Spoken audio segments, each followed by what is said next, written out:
রাজ্যে ৮০% panchayat A grade অর্জন করেছে, ২০% পঞ্চায়েত পেয়েছে বি গ্রেড, বলেছেন পঞ্চায়েত মন্ত্রী কিশোর বর্মন। আজ গ্রাম উন্নয়ন তথা পঞ্চায়েত দপ্তরের বার্ষিক পুরস্কার বিতরণী অনুষ্ঠানে কথা বলেন তিনি। মন্ত্রী কিশোর বর্মন বলেন, সুদূর প্রসারী পরিকল্পনা, অকৃত্রিম দায়বদ্ধতা, স্বচ্ছ নেতৃত্ব থাকলে কোনো কিছুই বাধা হয় না।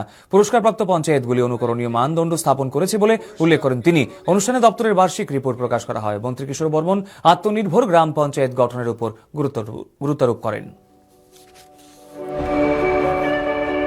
এর দ্বিতীয় পুরস্কার প্রাপক সেরা গ্রাম পঞ্চায়েত ভিলেজ কমিটি।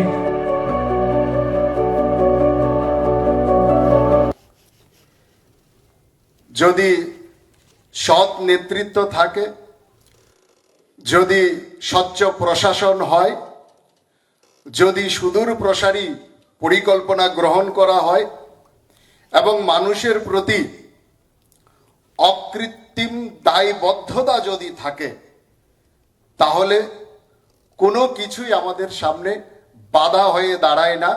তারা আজকে প্রমাণ করে দিয়েছেন। আপনাদেরও কিন্তু ভূমিকা আছে।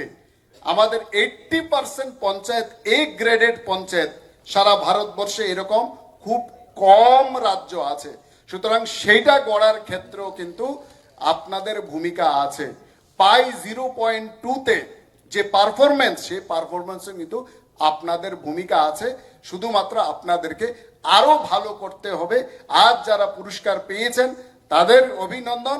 আগামী দিনে যারা পুরস্কার পাবেন আমি তাদেরকেও কিন্তু সেখানে অভিনন্দন জানাই। সুতরাং আমরা যারা পাইনি, আমাদেরকে আজ থেকে কিন্তু আগামী বছরের পরিকল্পনা আমাদেরকে শুরু করে দিতে হবে।